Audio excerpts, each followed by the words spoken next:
Thanks a lot, everyone, for joining in. Today, we have Dr. Jibran with us here today.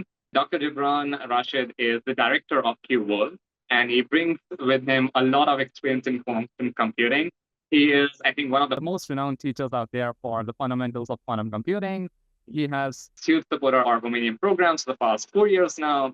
Jibran started his quantum journey back in a long time back. He did his bachelor's from Carnegie Mellon University. Then he did his PhD in computer science from University of Calgary. He used to be an assistant professor at the University in Karachi from 2014 to 2017. And recently, he has been an assistant professor at the Institute of Business Administration in Karachi, where he has been teaching and conducting research since 2018. He is a very, very busy man, and it was really hard for us to squeeze the schedule and try to find a time for him to join us today. So I'm really happy that, Jibran, you're here with us today. And all the best to everyone who is here to start their quantum journeys. Over to you, Jibran. The stage is all yours. Thank you very much, Shudham. So it's all about quantum computing fundamentals in our session today. And hopefully it will be a tightly packed session. So let's just get started with kind of this brief icebreaker. So if you could just shout out in the chat, what's your favorite superpower?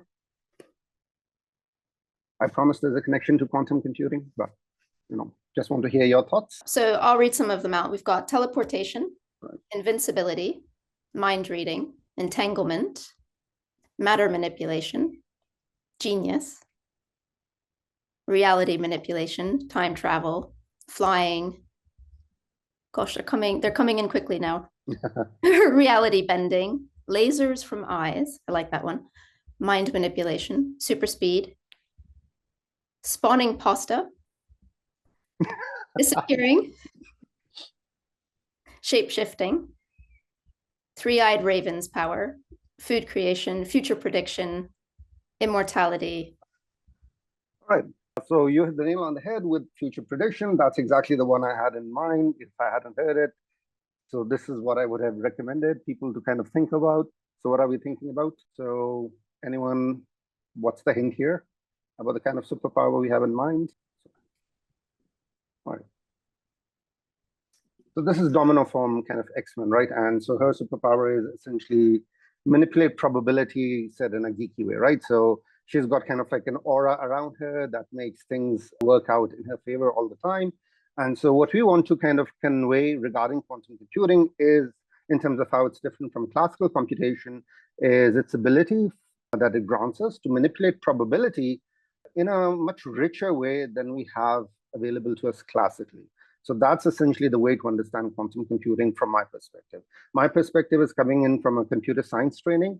So much of the discussions I would have would abstract away from the physical details of the system that we are looking at, and really just try to come up with a mathematical framework for modeling the system that's being used for computation. And so that's exactly what we'll do today as well. We'll get started first modeling classical computation, and then that will allow us to figure out what little needs to change in the mathematical framework of classical computation to essentially give us quantum computation. So that's going to be kind of step one for our session today. Then we'll go through some of the mathematical machinery of quantum computing, see some examples of quantum protocols. And as a final takeaway for today's session, what I'll try to motivate is kind of a key field in computer science called computational complexity that allows us to have the right terminology and framework for comparing classical versus quantum computation. And that's a key skill to have, right? So if you're coming in from a physics background, engineering background, one of the key things that you want to have is to figure out how to understand the claims being made about quantum algorithms. And so computation complexity is one of the main tools that you want to use for that purpose. And so that will be our final takeaway from today's session. Right, so to get started, we want to figure out how to model classical computation. Computation works on information, so you want to figure out how to model classical information. The idea is we've got some physical device. We don't care about what the actual physical device is, what the actual physical system is, but we want to just be able to state the different levels or the different states that the system could be in. From the classical computation perspective, the standard setup over here obviously would be to represent. So usually you'd represent this set of states by this capital sigma. And this set would usually be 0, 1 to represent a bit of information. So we're essentially referring to a two-level physical system, but just identifying labels 0 and 1 with that physical system. There's nothing special about 0, 1, right? You could have apples and oranges, smiley face, frowny face. There's nothing special about having only 2 levels. You could have 3 levels, 4 levels. You could have a set that says A, B, C, D. That's perfectly fine as well. That's just the terminology and the labels that we are setting aside to be able to refer to the different states of the system. Moving forward, we'll just essentially refer to 0, 1 today within our session as the underlying conventional two-level system. Sometimes we'll call it heads and tails to kind of refer to it as a coin being flipped, but that's essentially it. How does this generalize? Well, you could have 2 physical systems that could take 2 states, right? And so that you'd represent by then sigma 2. And that would be just 0, 0, 0, 1, 1, 0, and 1, 1. So we've identified 2 physical systems, let's say x1 and x2, both of them potentially in 2 different states.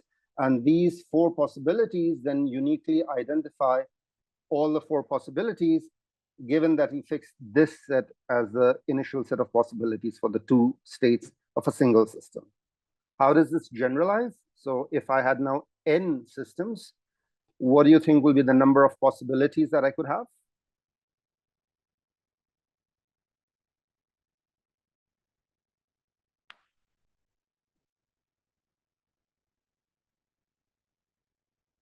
Obviously, 2 to the n, great.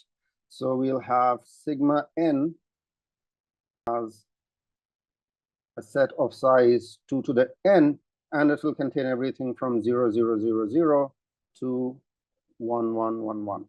Great. So that's the actual representation of the number of states that I can have. I love the responses. It's like a line of 2 to the n's. Great. Now, how does the system evolve under some transformation? So we are currently interested in just a deterministic transformation. So let's say I have my physical system X. It can be in states 0 or 1.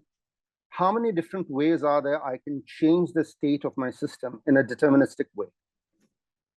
Right, so essentially what I'm looking for is a function that would map a single bit as input to a single bit in the output. How many such functions are there for a single bit?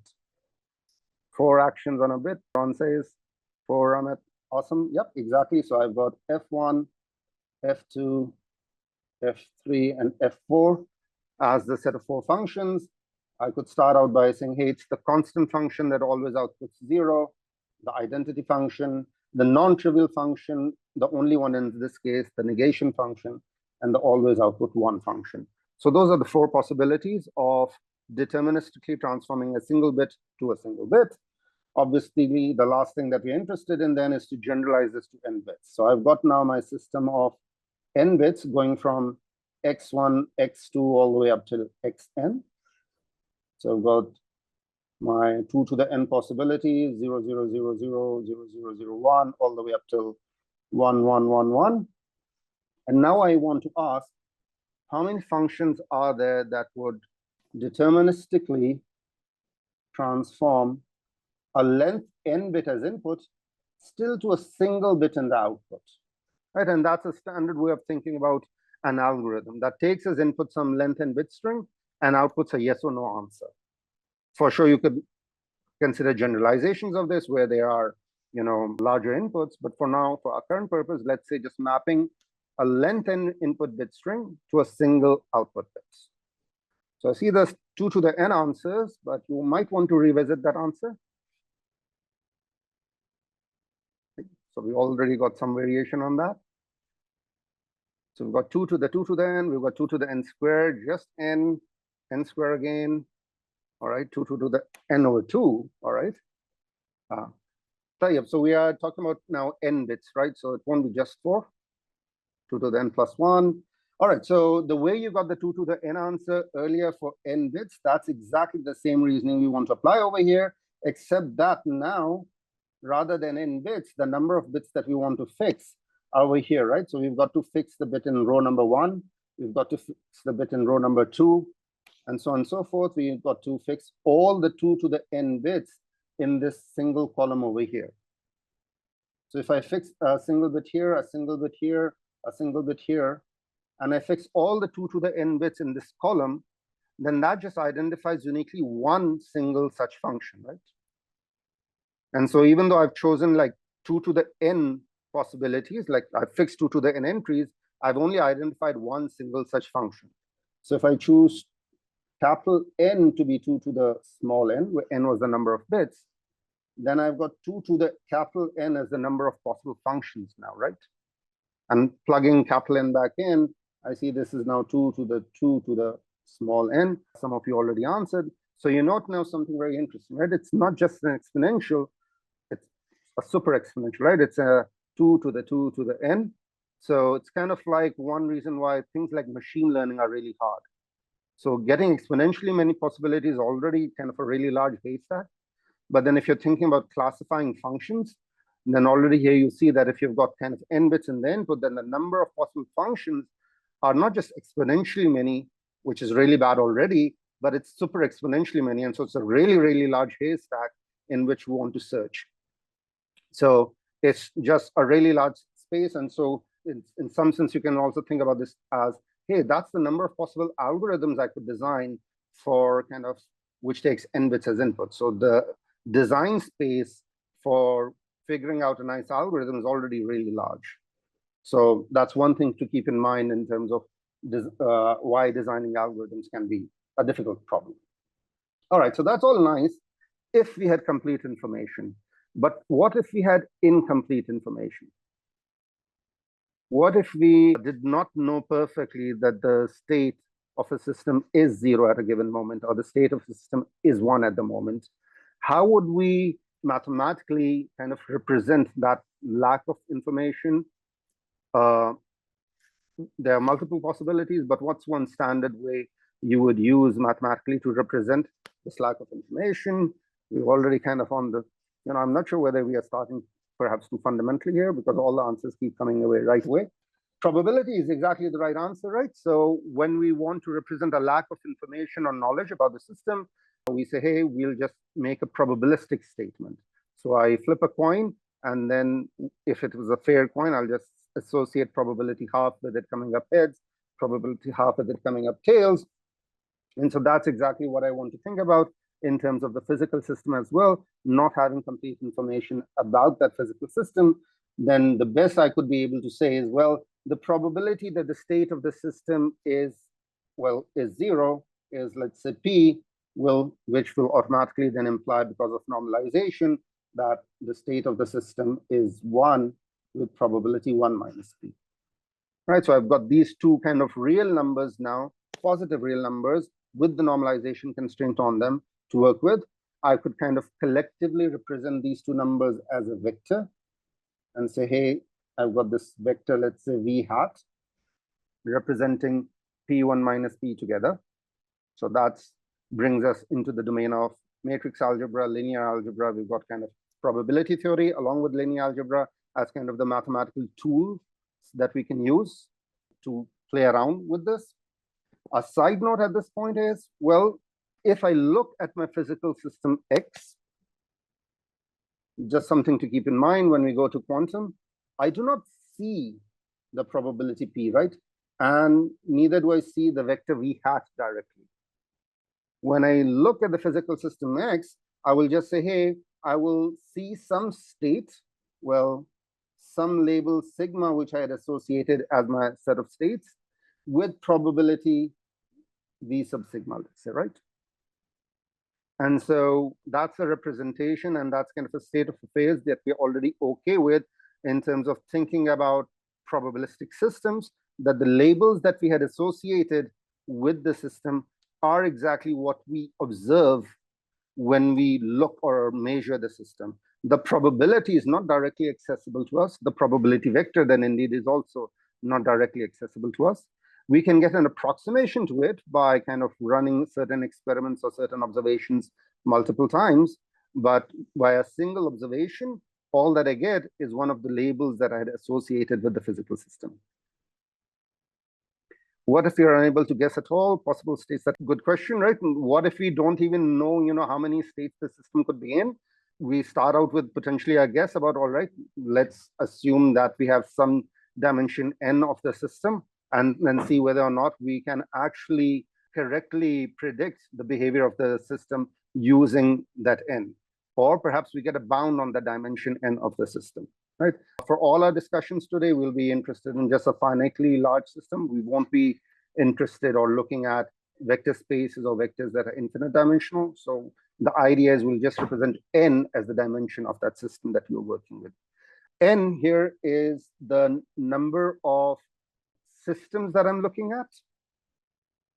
So in this representation that I had over here, when I said sigma n, we meant that I had n physical systems. And so capital sigma then is just the label of the set that are associated with the two different labels that I can have.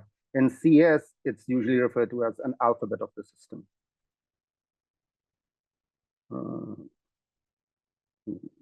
All right. Why is this 2 to the 2 to the n?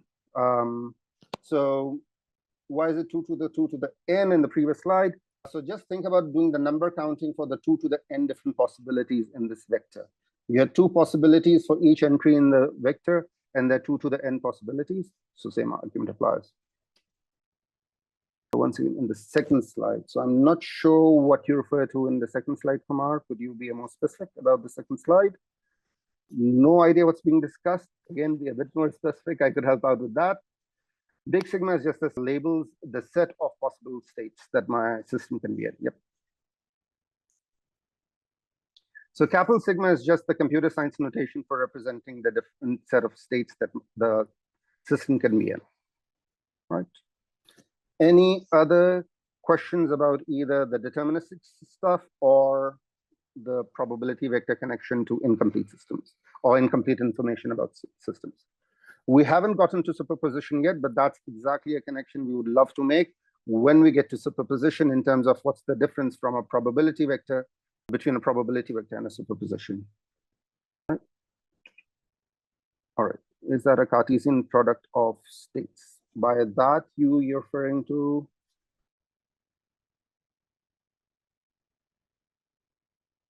So we'll come to taking products of states when we represent multiple systems. But yeah, you can think about taking. So when we got kind of the 2 to the n number over here, it's essentially kind of saying, hey, we've got 2 to the n different possibilities of the n different states that the n systems could be in. Here's a physical representation example of this. Standard representation, first of all, is imagine n coins in front of you. So each coin could be heads and tails, but there are n coins. So there are 2 to the n possibilities of the different sequences of heads and tails that you can put them in. Right? So that would be a very standard classical system for representing both probabilistic information as well as this enumeration.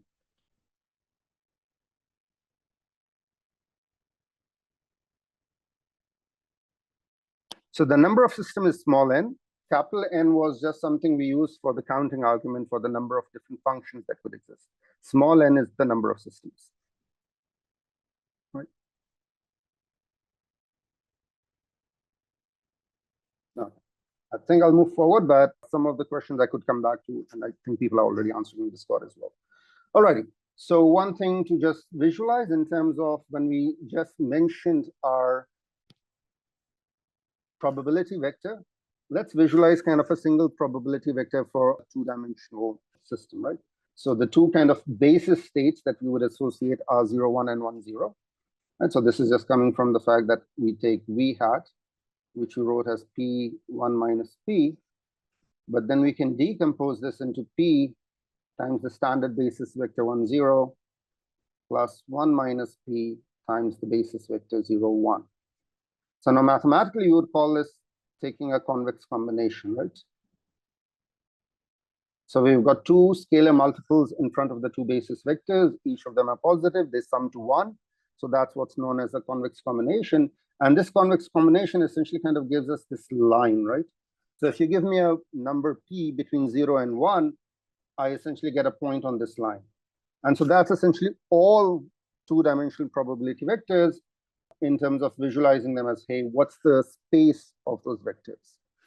I choose a P and I get just some point on this line by basically taking kind of the origin as the origin of the vector and then pointing to some point on this line given by P, right?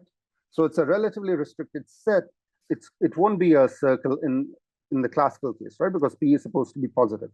So I can't really get negative entries. And that's exactly what kind of suggests the fun, cool stuff that will happen when we move to quantum, that it won't remain just a single line, but rather it will become a circle. Right. So Kumar, right now we are not at all talking about quantum states. So we are still completely working with classical systems. Convex combination is exactly this representation that we have over here, where we have said, all right, you took your two basis vectors in this case and had scalar multiples in front. What are the standard issue over here in terms of the two scalar multiples that we have? That both P and 1 minus P is greater than equal to 0, and P plus 1 minus P will equal 1. So normalization and positivity, that gives you the kind of two constraints that you will have on a linear combination to qualify as a convex combination. That allows you to have a nice kind of interpretation as well of these convex combinations as well, right? That with probability P, you are in this state. With probability 1 minus P, you're in this state. You could expand or make this combination bigger, and you can still have exactly the same interpretation apply. Again, we are kind of emphasizing these things just to kind of hit home the fact that later on, when we come to quantum definitions of superposition of a qubit, we are able to distinguish between what exactly is uniquely a quantum feature and what is something that we already have in the classical case. And so that really allows you to kind of be able to step back and say, hey, you know, this thing happening in a quantum algorithm could potentially be simulated classically as well, whereas this other thing might really be difficult to simulate on a classical computer, on a classical system. All right. So it seems like we've got a diversity of people in the chat. So some of the terms might be new. Don't worry about too much in terms of the terminology, as long as the key definition seems right. So a couple of comments seem to be thinking that we are working with quantum systems. I'll again emphasize, at the moment, we are defining classical systems. We are not defining quantum systems.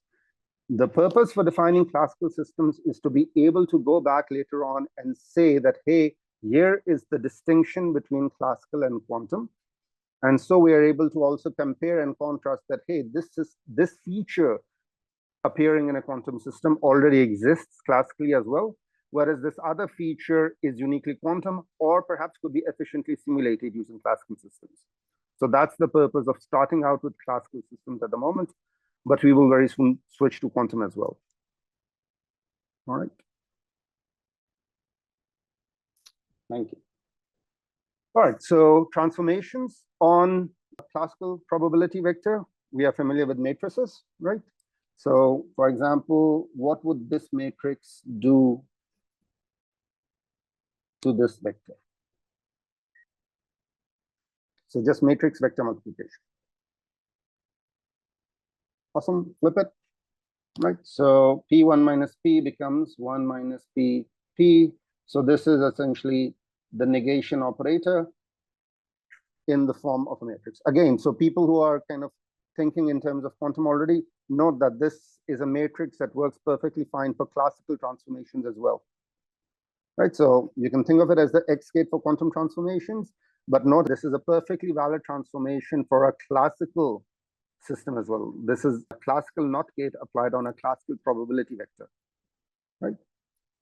Everyone okay with that? Especially the people who are kind of going classical and quantum. The X gate works perfectly fine on a classical probability vector as well, just of the way how the math works out. All right. But it's not going to be the case that all quantum transformations will be valid classical transformations as well, right? So how could I get a nice representation or a nice definition for classical transformations? So if I have this one example of a classical transformation, we ask, well, how many different transformations could there be when we were doing deterministic transformations. But now I've got a probability vector representation of a two-level system. And now I want to figure out, well, how could I transform this classical probability vector in general? Right, we haven't jumped into quantum again, right? So I'll stop repeating myself about not having started quantum yet. So the question now I have for you is, how could I come up with a general characterization of transforming or getting characterization of all transformations that are classical for just a two-level probability vector, right? So just P1 minus P, let's say. What would be the constraints on such a matrix?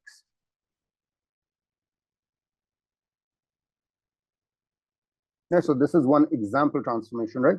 But in general, if I wanted to figure out, hey, this matrix with entries A, B, C, D, it transforms this probability vector into something else, right? Again, so no, it doesn't necessarily have to be unitary. This is a classical transformation. Arshad, thank you. You said stochastic matrix. What's the key way to conclude that? Well, I know that this output over here has to be a probability vector as well. Right? And so that's the key constraint that we have to impose to get that this matrix applied to this vector results in a new probability vector. Doing the math, you can work out here, this will be AP plus B times 1 minus P. And then similarly, CP plus D times 1 minus P. Through this, you can now go ahead and do the math in terms of figuring out, well, what does it mean for the entries A, B, C, D for this vector here to be a valid probability vector? And you get this requirement that the matrix has to be stochastic.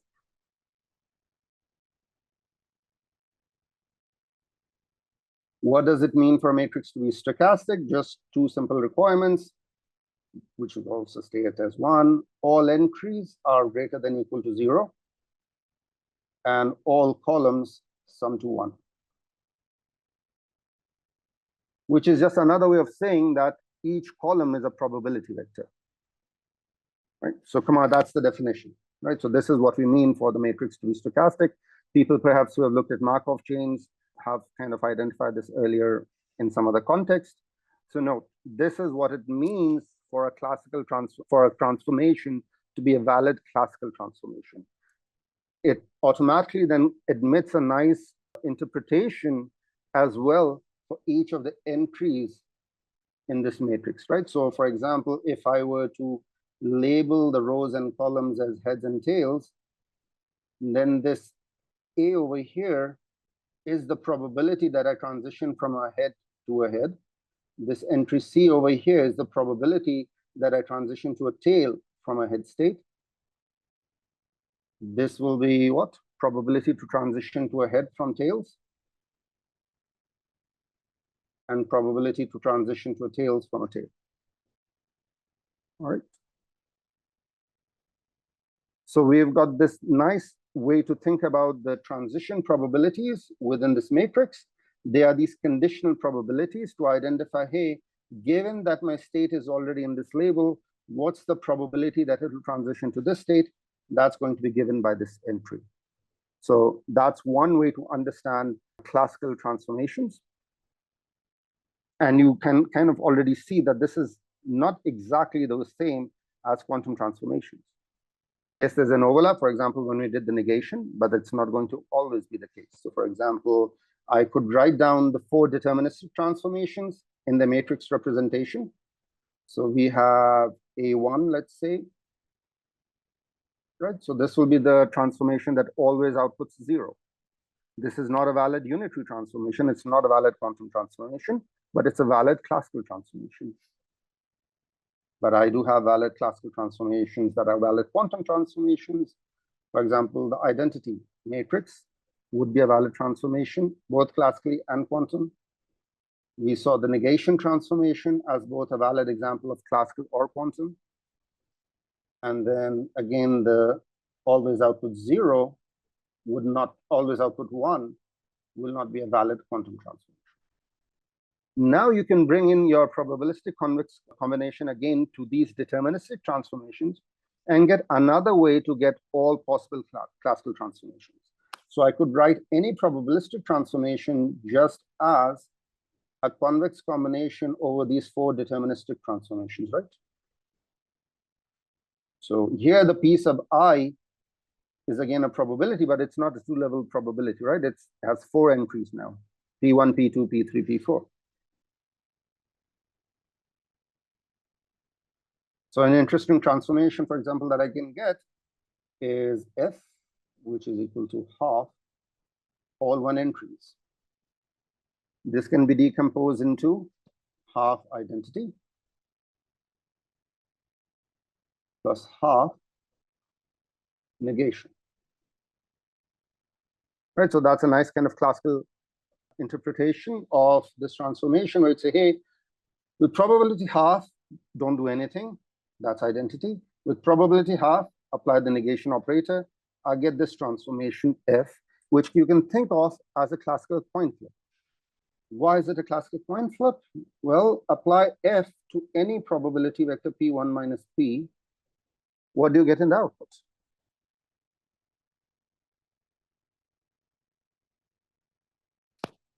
A1 is stochastic. All the 4, A1, A2, A3, A4 are stochastic.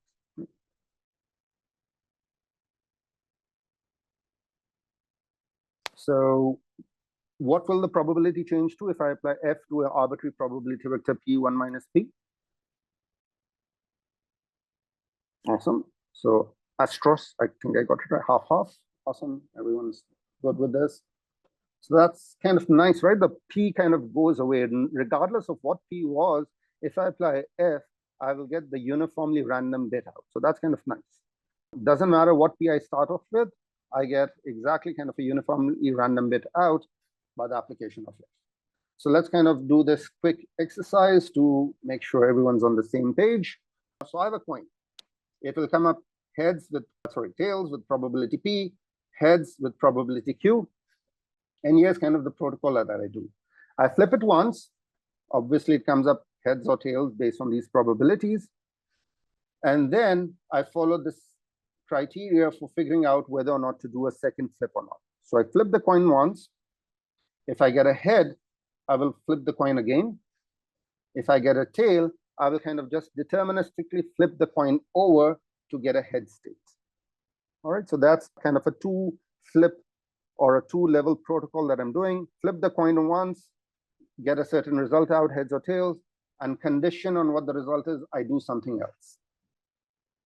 The question is, could I figure out a nice matrix representation for this conditional operation that I'm doing? So this will be a nice way to kind of get the probabilities out for what this transformation does to a standard probability vector.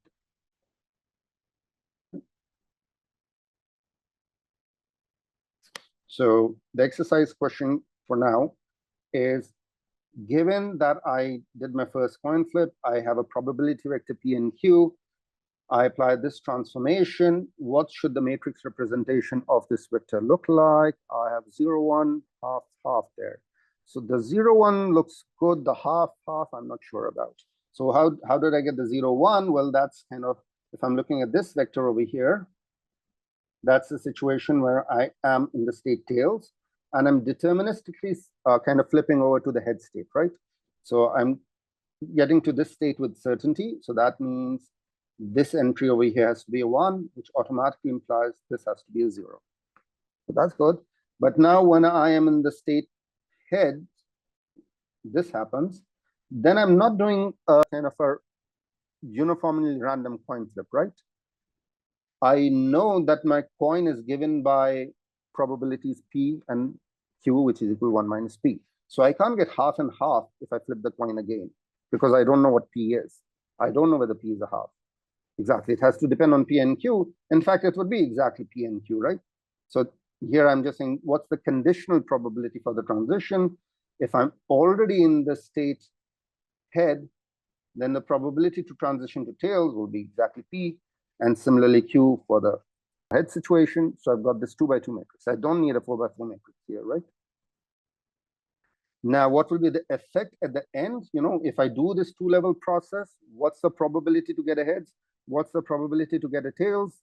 I can just perform matrix vector multiplication here to verify that I get PQ over here and P plus Q square over here. You can verify.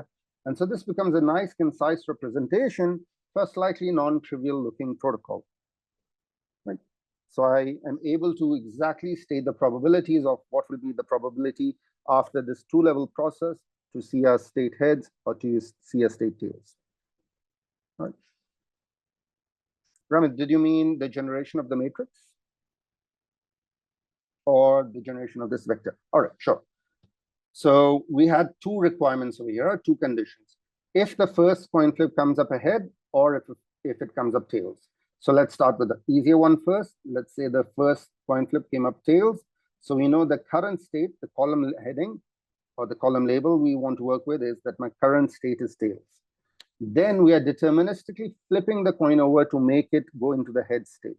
So there's no kind of probability involved. It's a deterministic process where we get the system to be in the state head. So we get this probability to transition from a tail to a head state. And given the stochastic requirement, automatically this means this entry will be a 0. Similarly, if I start out in the head state, which was over here, then I'm just flipping the coin again. Well, if I flip this coin again, what are the probabilities for getting heads and tails? Well, they are given by these probabilities over here, right? So I just enter those, and this will automatically satisfy the requirement for it to be a stochastic matrix. And then doing the matrix vector multiplication gives us a vector of probability still, right? And these, you can verify this will satisfy normalization. PQ is the probability at the end of this two-level protocol for the coin to be in state tails, and P plus Q square is the probability for the coin to be in state heads. Why did we multiply? Because that's kind of the mathematical operation that we'll have for applying this process. Right? So if you're applying this process once, this is the mathematical update in the probability vector is given by the matrix vector multiplication. Right. All right. One last bit where again the quantum connection kind of comes in. Assume I have got a coin x1 and I've got a coin x2 with probabilities PQ, with probabilities RS, let's say labels head and tails, head and tails. And I want to represent the joint system of collecting the systems together or combining the systems together of these two independent coins. What would those four probabilities look like? Right? So for example, if I flip coin x1 and I flip coin x2, what's the probability that coin x1 is heads and coin x2 is heads? Right. Inner product, no.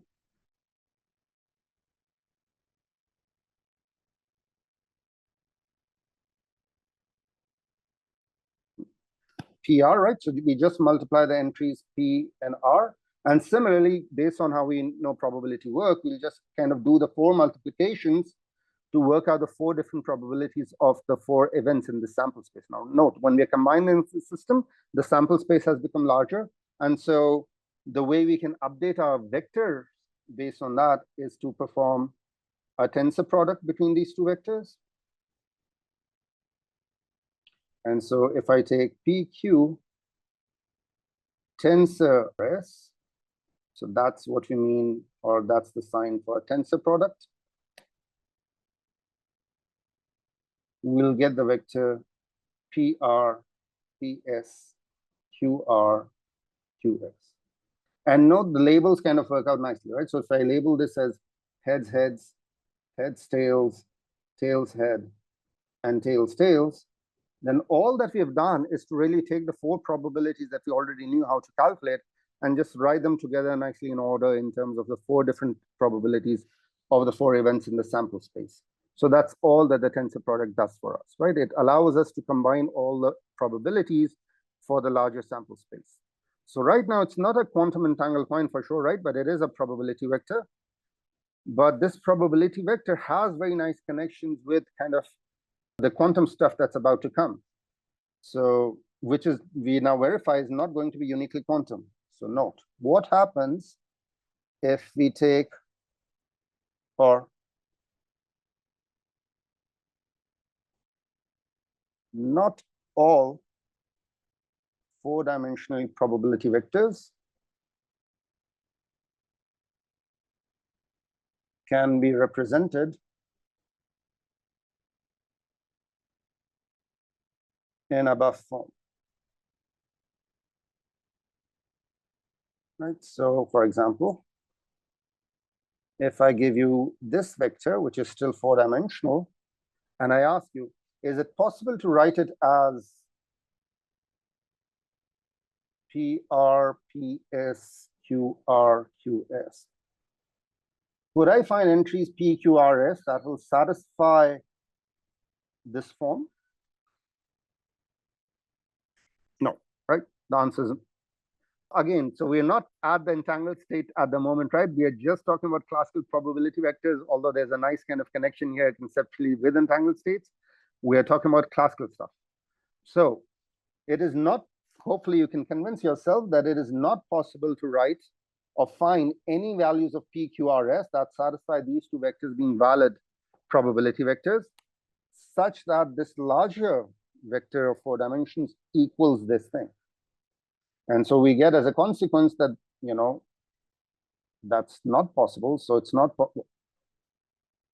this thing is equal to P, Q, R, S.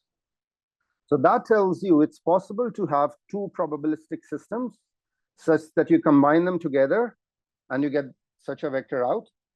But it's not possible to go the other way around all the time. I could start out with a four-dimensional vector, which could still represent two random variables of 2 dimensions each, but we don't have this requirement just from standard probability vector, probability theory.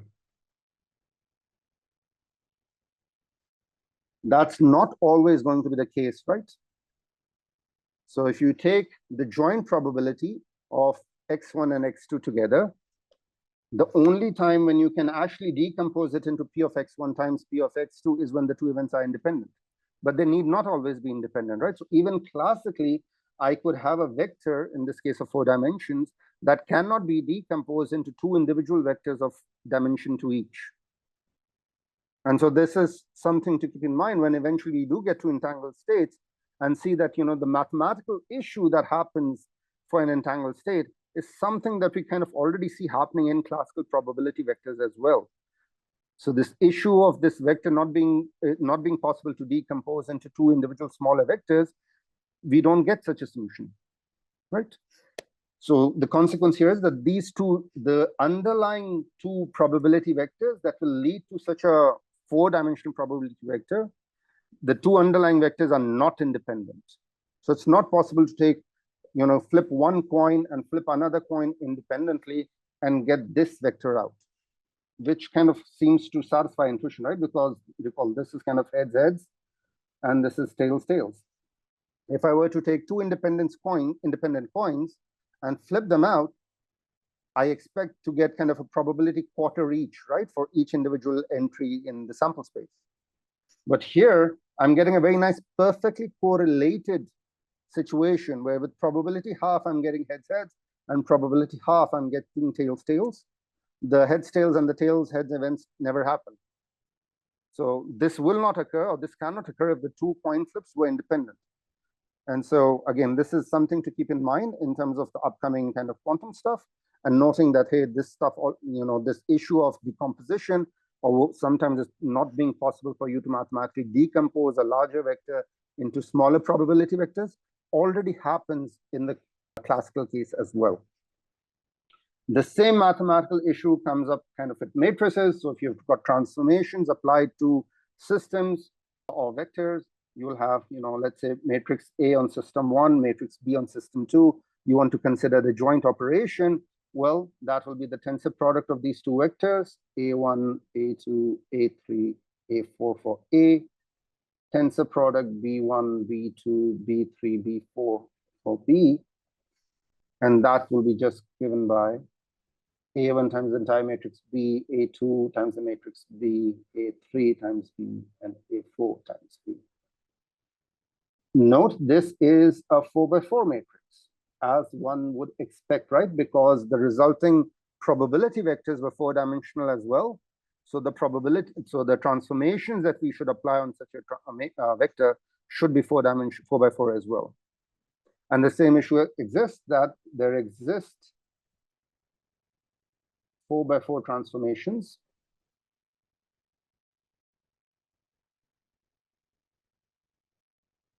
Let's call them C, such that it's not possible to write them as A tensor B, an independent operation on bit 1 and independent operation on bit 2. Standard example for this, C naught or control naught operation, something that you actually already, again, would be familiar with if people have seen quantum as well. Here we highlight the issue that C naught, again, is not a uniquely quantum transformation. You can completely think about applying C naught in a classical way, right? So what does the C naught operation does for people who haven't seen this before? So we've got incoming bits X and Y. Here's a circuit, classical circuit representation. Information evolves left to right. Here, this notation means that I'm treating this first bit X as the control bit, and this Y is the target bit on which the NOT gate is being applied. All right. And so the result of applying a NOT gate is just flipping the value of Y, right? But I don't always apply the NOT gate. The target gets applied controlled by the value of X. So if X is 0, then the target operation does not get applied. So there will be no NOT operation applied on the Y bit. However, if the control bit is 1, then the target bit will get flipped to the negation of whatever it was. So imagine if I identify the basis vectors, right? So if I have E00 as 1, 0, 0, 0, E01, similarly 0, 1, 0, 0, E10, and similarly E11. And let's say I apply C naught to all these basis vectors. What's happening here? So think of this as X and Y, right? E sub XY. So the value of X is 0, value of Y is 0. Since X is 0, the control bit is off, nothing gets applied on the Y bit. So out comes E00 again. Same thing, C naught applied to E01 will give you E01, but C naught applied to E10. Now the control bit is on. So the target bit will get a NOT gate applied to it. So I get E10 in the output. And finally, E11 will give us, oops, thank you for identifying the typo, E11, and in this case, E10. Awesome. Right, so all that's happened is kind of identity in these two cases and negation on the second bit in these two cases. These two kind of operations could be combined together collectively and written as a 4x4 transformation. I'll leave you to verify that the resulting transformation matrix is given by this. One way to intuitively understand this is kind of the submatrix when the control is off. Nothing happens in the circuit when the control is off. So it's kind of the identity matrix. This is the submatrix when the control bit is on. The target bit gets applied the NOT gate on it. So this is exactly the NOT gate being applied on the second bit. So just this is the definition artifact of the C NOT gate. It's the definition of the C NOT gate to transform E10 to E11. Why? Because the control bit, the first bit is on. So the second bit will get a NOT gate applied to it. So 0 will switch to 1. And similarly, E11 will get switched to E10 because control bit is on and NOT gate gets applied on the second bit. So 1 moves to a 0. So E11 goes to E10. So you've got this 4x4 matrix representation. You should verify that these four equations imply that the matrix representation looks like this. And the other thing to convince yourself of is that if this matrix is represented as Cn, or let's just say C naught, then C naught is not equal to two by two matrices tensor product with each other. Right? And so this means that this is a joint operation between two bits. You cannot write them as something on qubit 1 or bit 1 tensor something independently on bit 2. It has to be a joint operation, even in the classical case. All right. Yes, for sure, you can think of this as the XOR operation, which is exactly the negation operator as well, when you're treating just a single bit. All right. Okay. So that's kind of classical stuff. Finally, as people have been kind of hinting at, let's move to quantum. There was an exercise question, which I'll just post on the slides for people who are interested. Given our time, let's move forward. All right. So there are only two rules that we'll need to kind of get started with figuring out what changes from going from classical to quantum. Rule number, well, quick recap. Classically, we just said that classical vector V is P10 plus 1 minus P01, right? And we have P greater than or equal to 0. Well, quantum mechanically, the rule book says I can have exactly the same kind of vector. I can write it, though, now as not just P, but square root P 10 plus square root 1 minus P 01. Or if you want to say alpha 10 plus beta 01 as well, that's perfectly fine. And so the issue becomes, well, how do you think about these alphas and betas? There was a very nice interpretation of these P's as probabilities. Well, square root P is not a probability, right? Square root 1 minus P is also not a probability. And I'm so equating square root P with alpha and square root 1 minus P with beta. How should I think of alpha and beta? People have already been throwing out the word amplitudes. And so indeed, quantum physics kind of says, hey, think of these numbers as amplitudes with the square of these numbers as probabilities. In general, they are complex numbers.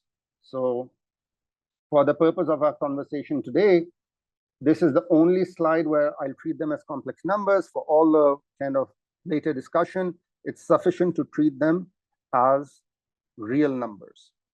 We won't need to worry about kind of the mathematical machinery needed to play around with complex numbers. Yes, you need it for Shor's algorithm. Yes, you need it for much of the interesting stuff that you can do in quantum, but a lot of quantum algorithms don't really need complex numbers. And so for the purpose of our conversation today, we'll suffice to think of these amplitudes as real numbers.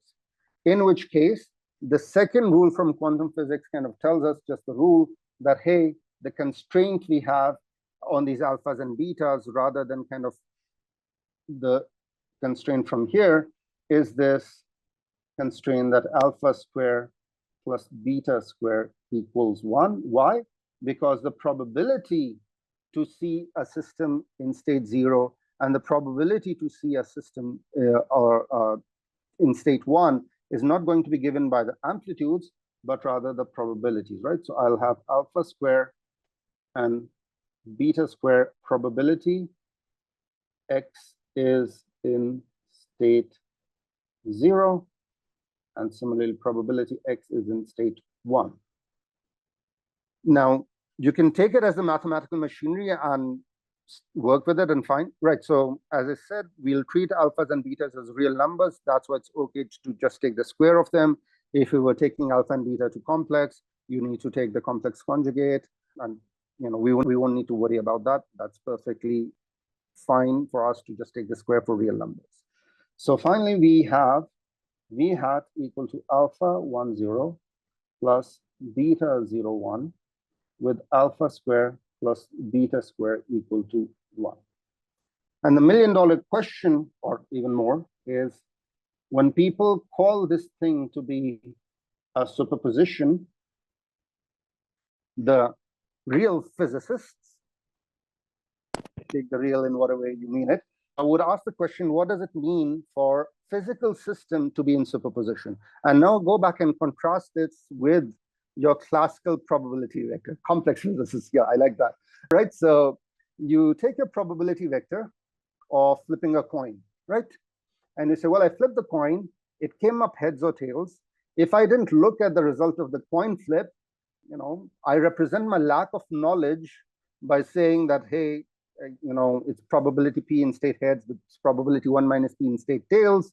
But my classical everyday world experience suggests that the result of the coin flip is the coin landing in one of the two states, heads or tails. And that's kind of a determined state. I might not know it because I haven't observed it. So there's a lack of knowledge on my part. But my classical intuition dictates, apart from the weird case where the coin kind of lands out on its side, standing up. Let's assume that doesn't happen. It's landed heads or tails, and it's been kind of the state has been determined. This is what Einstein, Podolsky, Rosen in the 1935 paper kind of referred to as the notion of realism, that a physical theory should assign kind of fixed value, a determined value to all elements of reality. What is element of reality? Well, I can tell you in the classical case, it's exactly what you would associate with the result of the coin flip, the coin landing in the head state. And the issue now becomes, well, are we okay with this state of affairs for quantum information where you say, hey, my quantum state is a superposition of these two states? And here you'll have a range of interpretations, which for sure we don't have the time to get into today, but let's just kind of hint at it. In terms of the two extremes, there will be a class of physicists, respectable physicists even today, who will say, hey, there is additional stuff that you need to add into physics.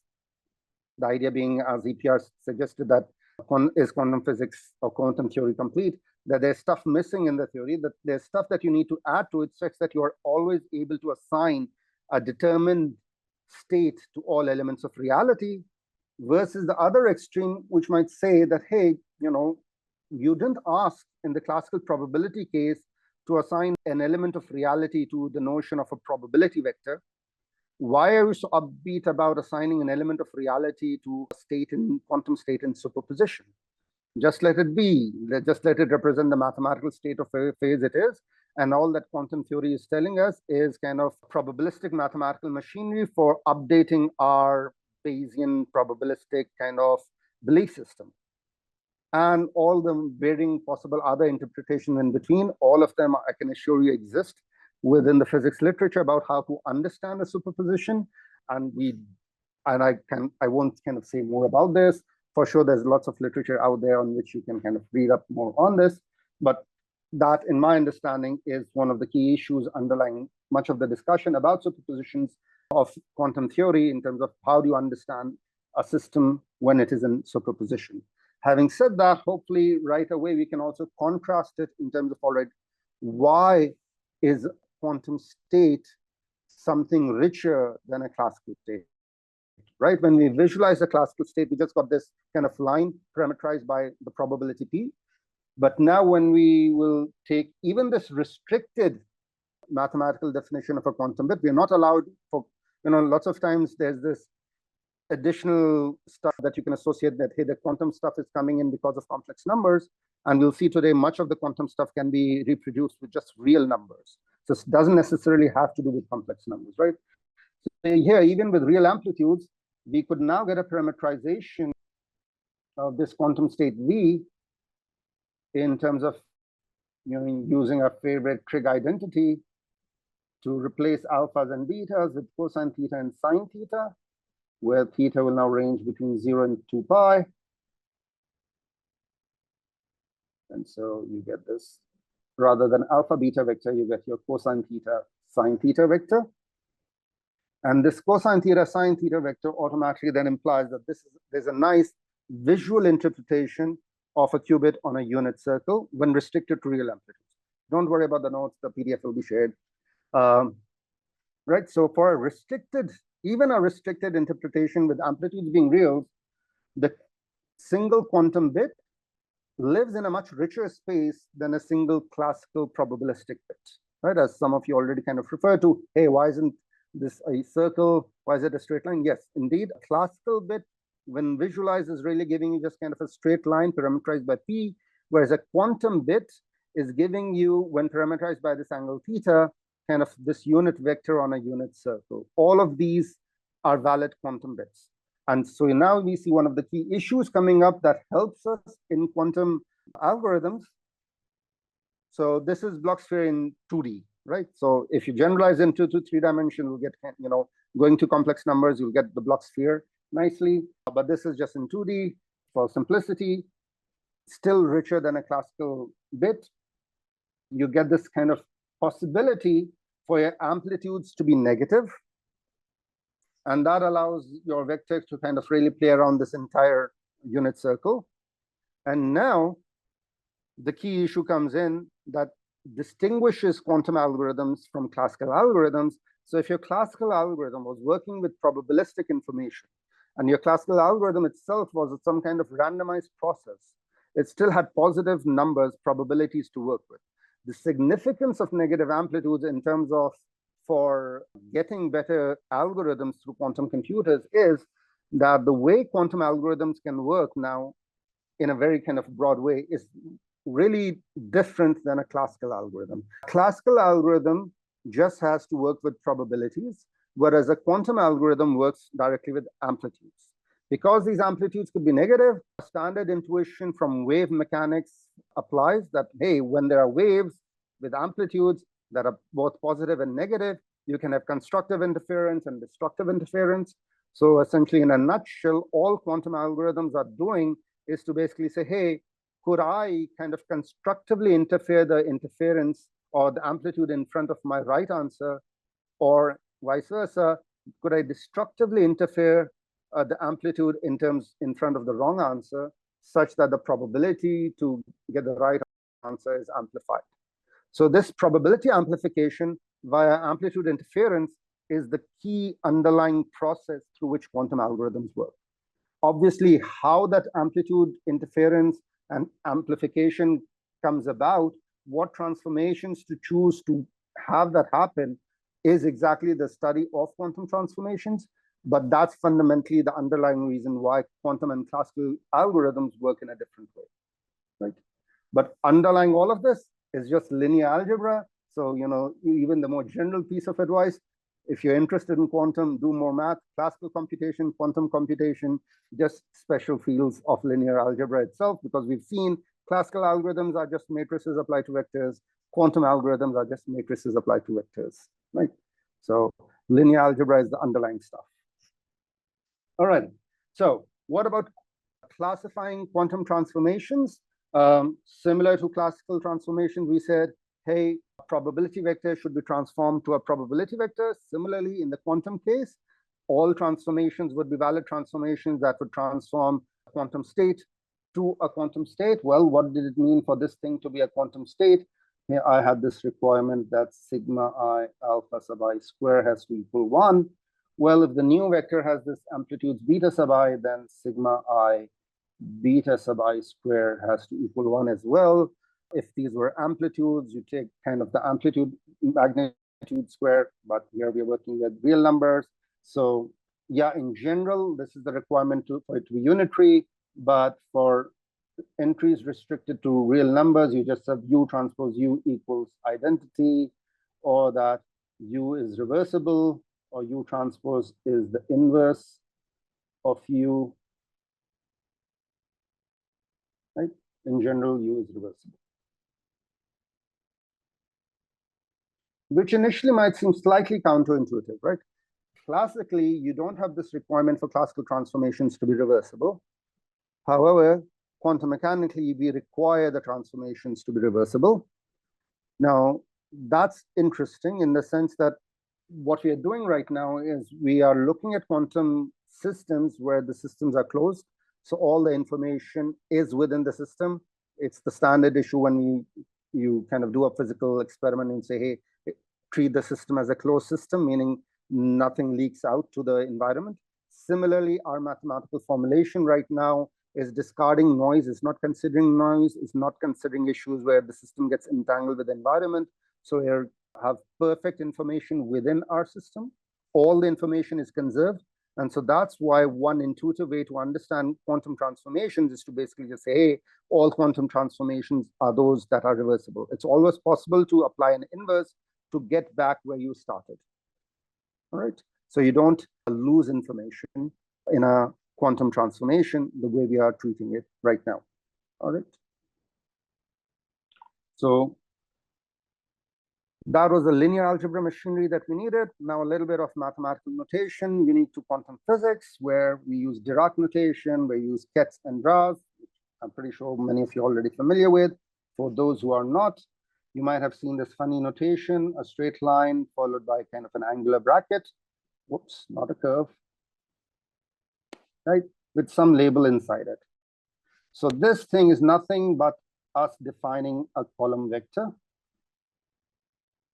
We call this thing a ket. And if you put inside this ket the label 0, we define this to be the standard basis vector 1, 0.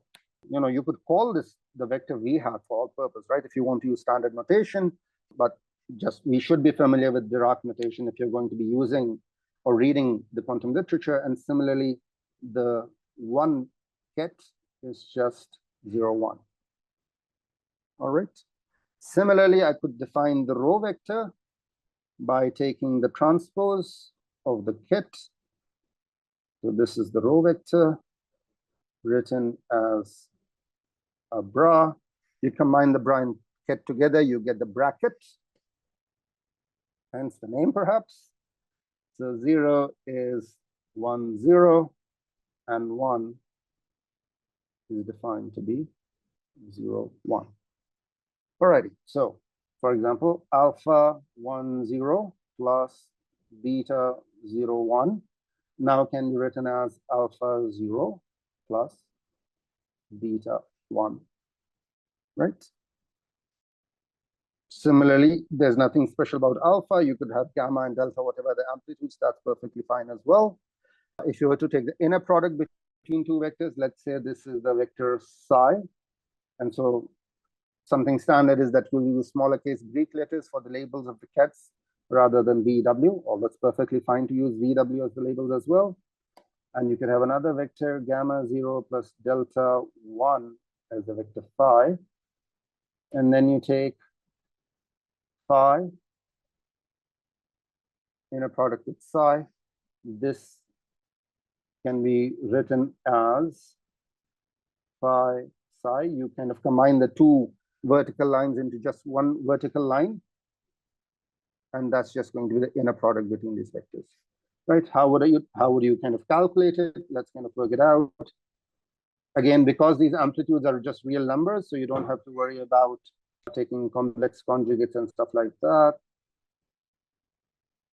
right? So we are just doing this when we are taking the inner product. How does it work out? Just do kind of the multiplications. This gets multiplied with this gets multiplied with this, as you would expect, and this and this and this and this. So you get alpha, gamma, 0, 0. Similarly, gamma, beta, 0, 1. Delta, alpha, 1, 0. Delta, beta, 1, 1. And you kind of already start to see the benefit of this notation that, hey, these two entries are orthogonal vectors. So these inner products will directly cancel out, right? And so these are the same vectors. So that's just one. As you can verify from your standard row vector, column vector, inner product multiplication, this will end up being alpha, gamma plus, let's say, beta, delta. Just taking the inner product, right? And so standard notation here is to call the 0, 1 vectors the computational basis, what you would also call the standard basis, right?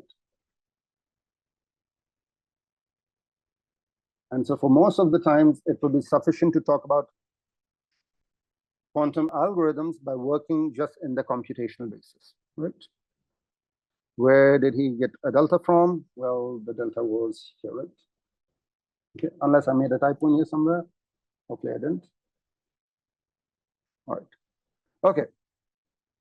So let's do an application of a transformation on these quantum states, one that you're familiar with, Hadamard matrix. Let's just break right now, and then we can start in 5.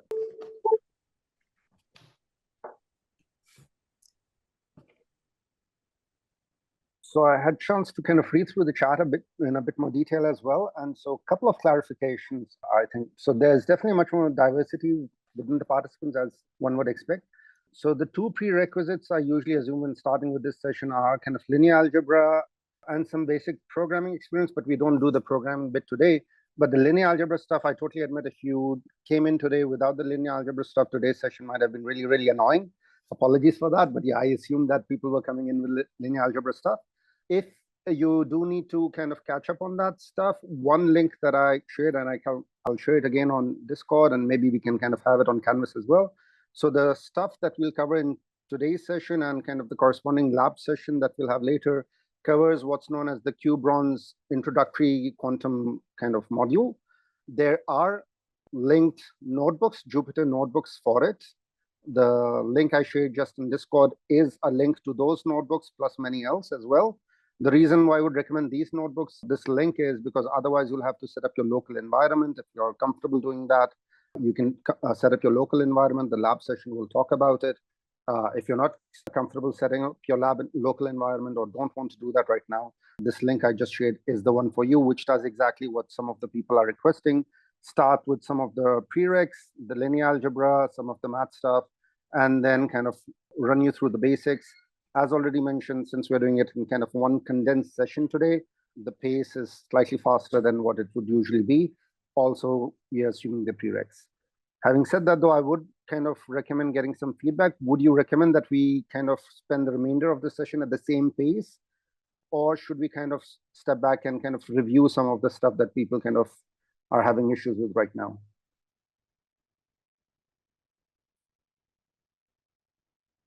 Same pace? Hey, there are adequate people here. Awesome. Same pace, same pace, same pace. I think majority is same pace. So my apologies for the reviews. There are a couple of review sessions. So what I would recommend is that, yeah, we continue at the same pace. And then, there's been awesome kind of support in terms of the responses on Discord. So people will kind of keep giving the responses on Discord, as well as it's possible to have a future conversation in the lab session as well. There'll be tutorial on this. So the expectation is that the related linked notebooks, you spend time working through those notebooks. So many of the concepts that we kind of glanced or passed over today, discussed in detail. There are programming exercises in the notebooks for that content. So you would be able to kind of get a better understanding of that material after working through that content. All right. So with those apologies. All right. So what's the Hadamard matrix? So the Hadamard matrix is just defined to be, for us for now, this matrix. And you could kind of see the two key things that we define for quantum information to be different than classical kind of showing up over here already. The square root here is exactly there because of the normalization issue, which is different from classical. Classically, you would have p plus 1 minus p. Here, we'll have the square of the two entries adding to 1. And so this takes care of the different normalization issue. Similarly, this minus 1 over here would not occur in a classical transformation, right? In the case of a classical transformation, you would have all positive entries because each entry in a classical transformation matrix can be thought of as probability, transition probability. That's not the case for a quantum transformation, right? And so let's just see what this does. People kind of already hinted at that. So what happens when, let's say I define this to be H applied to get 0. And feel free to just work with your matrix vector multiplication process to figure out what will this be. I think many of you have seen this already. Right, so we're even giving the plus state label out. So, right, so if you work it out, you end up getting something that looks like this. Right, which is just this vector in standard notation. Right, so just note again, there's nothing special about the ket notation. It's just a standard column vector written in a slightly different notation. As people mentioned, this is now in superposition. It's what you would call a uniform superposition, right? It's probability half 0, probability half 1 when you see this vector. It's important enough such that it's got its own name for it. It's called the plus state. And similarly, when you apply Hadamard to the 1 state, you get something similar looking, but with an important sign change. And that's just this vector. And that's called the minus state. right? So two kind of interesting contrasts, kind of, right? If you take this plus state or the minus state and just work out what we said in terms of, hey, what happens when you observe this state? Well, with probability half, I'll see it in state 0. With probability half, I'll see it in state 1. But exactly the same thing kind of is true for Hadamard applied to the 1 state as well, right? So nothing special there or nothing different there. However, the plus state and the minus state are orthogonal, just like the 0 state and the 1 states. They have to be, kind of, because of how unitary transformations work. So what's special about Hadamard will become clear in kind of the upcoming slides. But this basis is important enough such that we call it the plus-minus basis, or the Hadamard basis. And we often have occasion to go between back and forth, working from the 0-1 basis, the computation basis, to the +1 to the plus-minus basis. So what does Hadamard do that we could not have done individually itself in a classical transformation or in classical protocol? So let me try to convey that via two pioneering quantum protocols that are called the superdense coding protocol and the teleportation protocol. Right. Before that, just final words on combining quantum bits. I'll do exactly what we did with classical bits. I'll take the tensor product. So psi tensor phi is, let's say, alpha 0 plus beta 1 tensor gamma 0 plus delta 1. And this will work out exactly as you would expect. Alpha gamma 0, 0 plus alpha delta 0, 1 plus beta gamma 1, 0 plus beta delta 1, 1. What we've done here is use a slight shorthand notation. Where does this 0, 0 come from? Where 0, 0 is the same thing as 0, 0 written like this, or which is the same thing as 0 tensor 0. So as you become familiar with this notation, this thing is the same thing as this thing, which is the same thing as this thing, right? So you've got kind of the tensor sign drops here to write this, and then you can kind of combine these two labels together over here. Why don't you write it as just a single 0? Well, that would confuse us, it just being a single qubit 0, right? And there is significance to the 0, 0 label as well over here, right? So what would this vector look like in standard notation? This would look like alpha gamma, alpha delta, beta gamma, beta delta. And so note the amplitudes over here are in front of exactly the label that appears within the ket over here. So if you're reading this in ket notation, you can directly read off where the scalar entry will appear in the vector. So alpha gamma will appear in the 0, 0 index. Alpha delta appears in the 0, 1 index. Beta delta appears on the 1, 1 index, and so on. So there's a very nice way to read off the non-zero entries in this Dirac notation. And so since these vectors become exponentially large very quickly, they are in general of dimension 2 to the n for n systems, right? For a sparse vector that is with only few entries that are non-zero, this notation is a really nice way of writing out things efficiently. Okay, so something finally that connects to algorithms and to our discussion of quantum and classical distinction. Recall that we mentioned that it's possible to take classical 4-dimensional vector for it not to be possible to decompose into two-dimensional probability vectors. Now imagine I have a system of n qubits.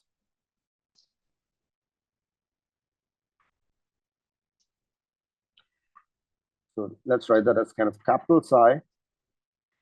This thing equal to psi 1, tensor psi 2, tensor psi n, where each individual psi I is just alpha 1, 0 plus beta 1, 1, tensor alpha 2, 0 plus beta 2, 1, and so on.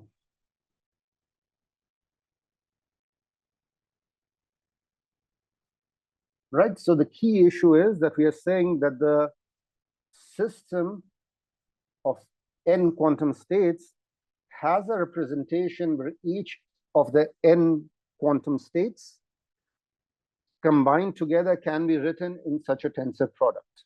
So the joint system has a representation that admits this tensor product decomposition. Now, the question is, how efficiently can I simulate such a quantum system classically? In other words, what would be an efficient representation of such a quantum system if I were to simulate such a quantum system on a classical computer? To begin with, I just want to represent such a vector. Right? In general, this vector has 2 to the n entries, right? So 2 to the n is exponential, so that's a big vector. But my claim here is that for such a vector, an efficient representation is possible. What would that efficient representation look like? Like state vector, I assume you mean kind of the Qiskit representation, but I'm being kind of a bit more primitive. Just think about the mathematical representation over here, and there's something important that hinges on this fact that this state of n quantum bits has this tensor product decomposition. For sure, this vector has dimension 2 to the n, but I'm claiming it can be efficiently represented in a classical system, on a classical computer. Imagine you were coding up this quantum state in your classical computer. My claim is you will not need 2 to the n bits. Right? So my claim is exactly kind of that, kind of trying to convey that intuition that you don't need exponential amount of memory for such a vector. Why? Because it admits such a tensor product decomposition. Because it has this decomposition, each of these individual quantum states has its own normalization condition, right? Alpha 1 square plus beta 1 square has to equal 1. So you actually can just remember alpha 1. You can just remember alpha 2 for the second qubit. You can just remember alpha I for the state psi I. So for each of the n quantum bits in here, quantum states over here, you just need to have one real number that stores the corresponding alpha sub I. You don't actually need to store the entire alpha 1, alpha I times beta I for each of the 2 to the n possibilities. And that's only possible because you know that this state has this decomposition.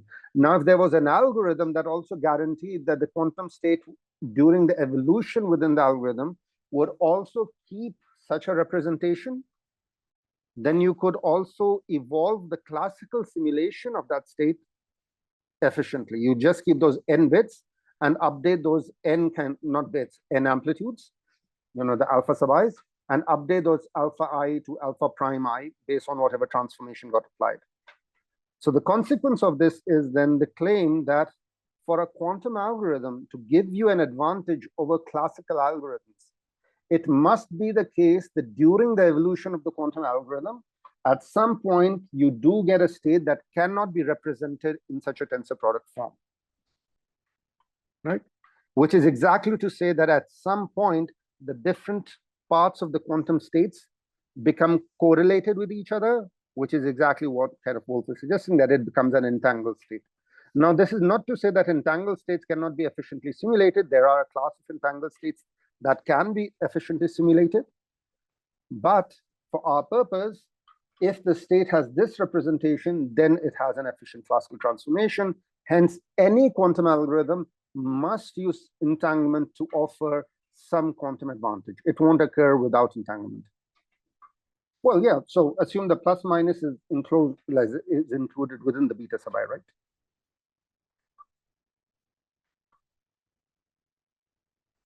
So if I know the alpha sub I, I can compute the beta sub I just because of through the normalization procedure, right?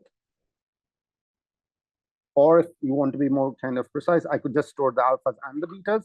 That would still be a linear amount of memory. I have 2 times n, which is exponentially smaller than 2 to the power n. All right. Awesome. So quantum systems must use entanglement to offer an advantage over classical transformations. Quick summary, you can review them on the slides. Given that we just defined entanglement, it should be good to actually see the preparation of an entangled state. So here we are starting in the 0, 0 state, apply Hadamard, get the new state at time step t sub 1. Let's work that out. 0, 0. Hadamard applied on the first qubit, identity on the second qubit. What does that give us? Well, Hadamard on 0 gives us the plus state. The second state remains in the 0 state because identity was there. And this will give us 1 over square root 2, 0 plus 1 tensor 0, which I can simplify as 1 over square root 2, 0, 0 plus 1, 0. Note, after applying Hadamard, my quantum state has not yet become entangled, right? After the state at time t sub 1 can be written like this, but this is equal to this, which is quantum state 1, tensor quantum state 2. So these are not entangled yet. Finally, when I do apply the C naught here to the state, now what happens? Well, the first qubit is control, second qubit is target. 0, 0 remains as 1, 0 will get flipped to 1, 1. And so here I will get 1 over square root 2, 0, 0 plus 1, 1, which in vector notation looks like this. And you can verify this is our friend from a classical transformation, which looked, or classical correlation, which looked like this.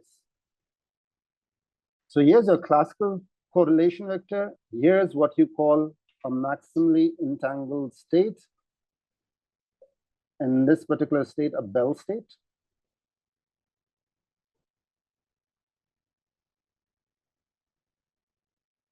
Which is a standard example of entangled quantum information. It's one of the Bell pairs, right? There are 4 possible Bell pairs for 2 qubits.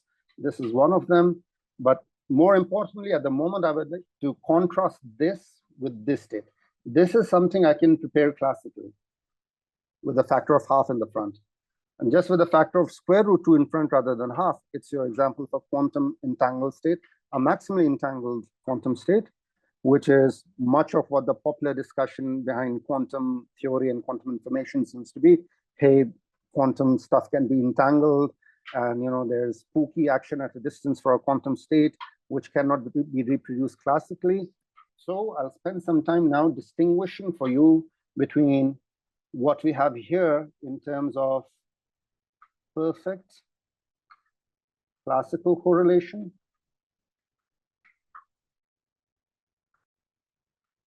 and what I have here as a Bell state or a maximally entangled state. So first of all, people were okay with the quantum state preparation that I start with state 0, 0 and end up in the end over here with this state, which I'm calling a Bell state, one of the maximally entangled pair of states. But contrast this with this vector over here. I want to kind of go over a certain story for you that you'll see often repeated as a key feature of quantum information. And I want to emphasize for you that that explanation does not capture what is interesting about quantum entanglement. So in this particular state, if you write it in Dirac notation, right? So either both the quantum bits in state 0 or both the quantum bits are in state 1. And so one popular science description of the states will be like, hey, Alice and Bob prepared this state in the lab.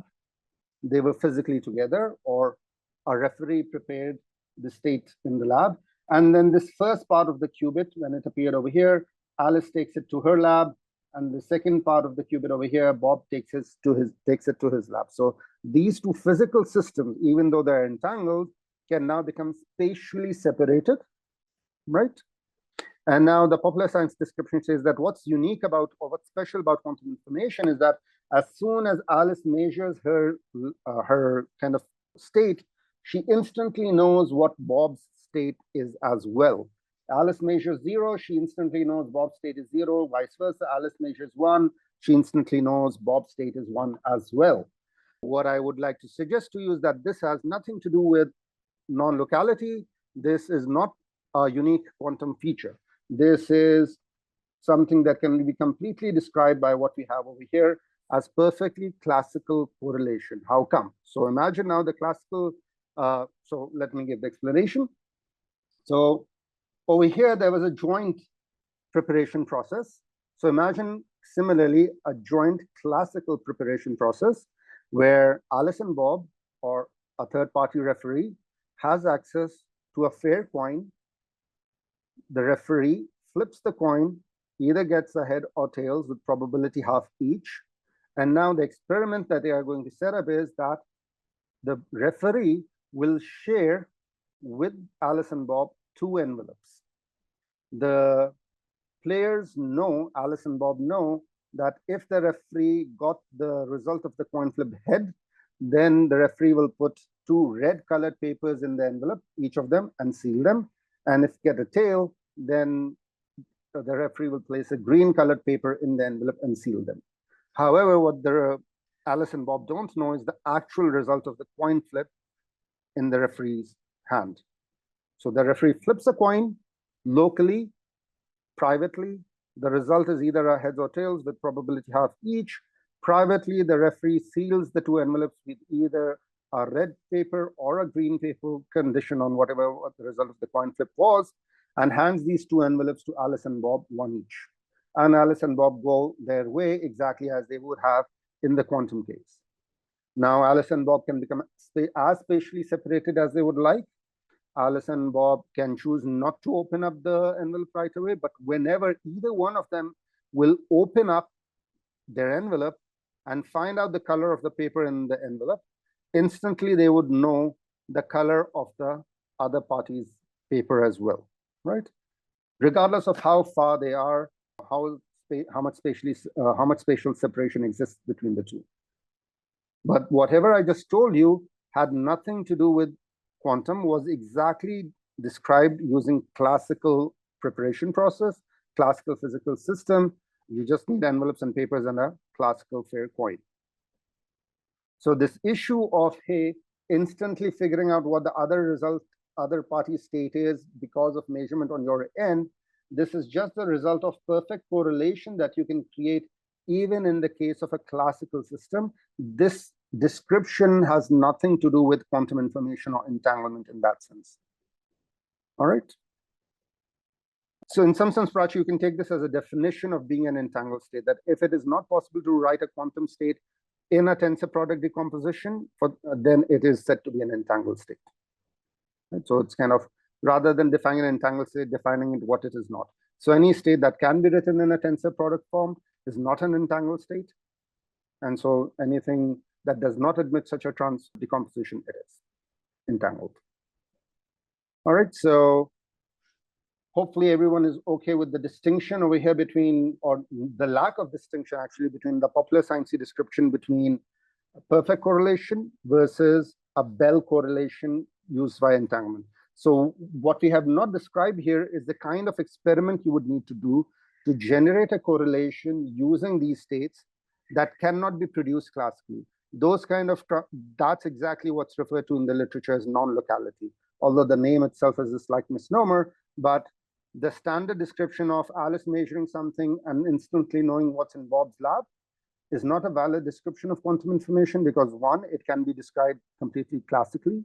There is no violation of special relativity there. It's just an establishment of classical correlation that's being used either in the classical case or in the quantum case. There is a subtle distinction in terms of understanding of these two systems, in the sense that in the classical case, I assume most of you will agree that as soon as the envelopes are sealed, our classical intuition dictates that the colors of the paper, or if you would call it the state of the paper, is fixed, has been determined. So classically, the state is determined at the time of preparation, whereas based on most, not all, but most interpretations of the Bell state in the quantum case, the state is determined at the time of measurement, right?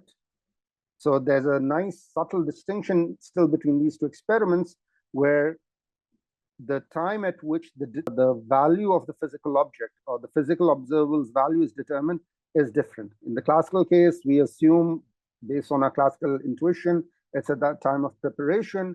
whereas in the quantum case, it's at the time of observation, and we won't have time right now to really get into the details of why that's the case. I can share resources for people who are interested in that. It's exactly got to do with realism. Can I explain correlation? So correlation would be just kind of the classical correlation definition, right? That you can come up in a standard probability textbook, right? So in this case, we are claiming it's correlated because the two systems can either be heads, or tails, tails. So that's why they're perfectly correlated. A counter example would be, different kind of example would be the vector 0, 1, 1, 0, where we'd call it kind of perfectly anti-correlated because the system is always having opposing values like heads, tails, or tails, heads. So this would be a perfectly anti-correlated system, right? Okay.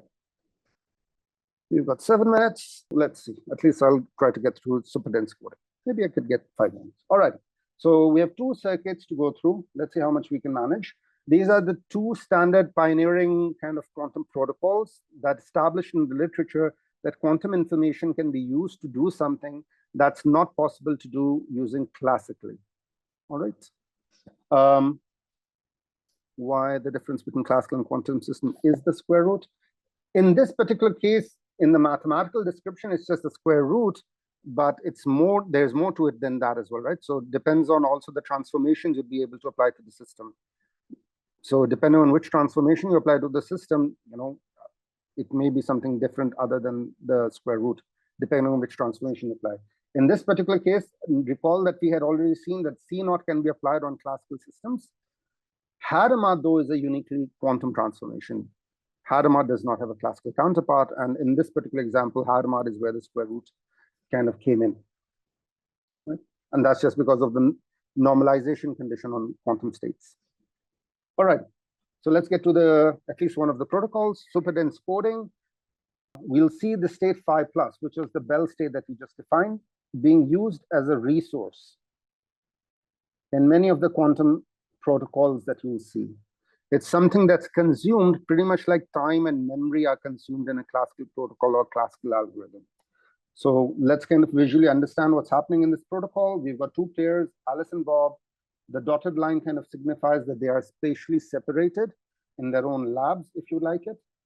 However, Alice and Bob do share physically this entangled state 5+ that we just saw previously, how it can be created. The idea being that the first qubit is with Alice. So here, you know, one way to keep track of it is that, hey, just label it. This first 0 is with Alice. The second one is with Bob. The first one is with Alice. The second one is with Bob. So this joint state, maximally entangled Bell state, is shared between Alice and Bob. In addition, Alice has 2 classical bits of information, A and B. How do we know within this representation that A and B are classical? Well, usually they'll be represented by these 2 narrow parallel lines together. So quantum information evolving is represented by the single line evolving towards the right, whereas classical information is shown via these 2 parallel lines. All right. This operation we've already seen as a C0. This operation we've already seen as a Hadamard. This is something new that we haven't seen before. Think of this part over here just being, or you could write it out as also this, where you see now a new gate Z, which has the matrix representation 1, 0, 0, -1. So almost the identity except the -1. So what is the -1? It's identifying the transformation that's getting applied over here. So what does Z do? Z takes the 0 state to the 0 state, and Z takes the 1 state to -1. So the only difference from identity is that in front of the 1 state, application of Z will introduce this minus sign, right? In general, a phase flip. All right. So what we want to do is just figure out what the evolution of the circuit will look like. We'll do the mathematical calculation, but we already see the claim over here that if Alice starts out with 2 classical bits of information, let's say A and B, performs this protocol, then Bob at the end over here will have his share of quantum state plus the quantum state that Alice transmits to Bob, the two states will be also in exactly the state AB, which are the two classical states that Alice started out with. So the conclusion that you draw is that, hey, at the expense of Alice transmitting one quantum bit to Bob, which is what's happening over here, no, plus joint entanglement between Alice and Bob here, Alice is able to transmit two classical bits using transmission of one quantum bit. Hence the reason it's kind of called super dense coding. You've kind of densely packed two classical bits of information in one quantum bit, plus kind of some shared correlation in this entangled state. And kind of one way to just see this happening is just verify the calculation exhaustively. What's phi plus? Phi plus is exactly this state, right? The maximum entangled Bell state that we defined over here. So what we'll do is just work through the circuit over here for all the different four possibilities of value A, B. Given the time, we might not get the chance to work through all four possibilities, but let's see what we can manage. So let's say when A and B are 0, 0, that's the simplest case. Because A and B both are 0, the control is off here, the control is off here, right? Kazi, excellent question in terms of how do you actually transport the quantum bits to two different physical locations. That's exactly why quantum networks are limited in terms of how large a quantum network we've been able to build so far. But you can today buy kind of off-the-shelf hardware through which you can build kind of like a campus-wide quantum network where you transmit these Bell states over fiber optics. There also exists kind of larger experimental setups, but they get kind of a bit more advanced, but let's not get into that for now.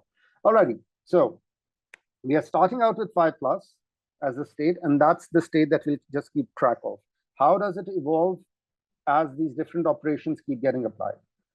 For the case when A, B, the bits that Alice has are both 0, 0, we see that both controls are off, so neither the control Z nor the control not gets applied. So the state after time step T1, which is after the control Z gets applied, and at time step T2, which is after the C naught gets applied, is exactly going to be the same state, phi plus. It will remain unchanged. So let's write it out as this. This will remain phi plus. This will remain phi plus. And now what happens? Well, Alice transmits her state to Bob, and now Bob has got the entire state phi plus in his lab over here. And now Bob applies the C naught to phi plus, which we just recall is this state. The C naught that gets applied has first qubit as control, second qubit as target, so 0, 0 remains unchanged, 1, 1 changes to 1, 0. So this becomes 1 over square root 2, 0 plus 1 for the first qubit, and the second qubit is now just in the 0 state both the times. In fact, let me write it slightly differently so you see that happening. So 0, 0 remains as is, 1, 0, 1, 1 becomes 1, 0. And this thing I can rewrite as 1 over square root 2, 0 plus 1 as the state of the first qubit, and 0 because it's now the second qubit is in the 0 state in both cases. So I just get 0 here. So the second qubit is just 0. The first qubit is in the plus state. So I can rewrite this as just plus state and the 0 state. And now Hadamard gets applied to the plus state. You know, Hadamard to the 0 state gives us plus. You can verify that Hadamard on the plus state gives you 0. And so we'll get exactly the 0, 0 state out over here, which is good because that's exactly what Alice started out with over here as well.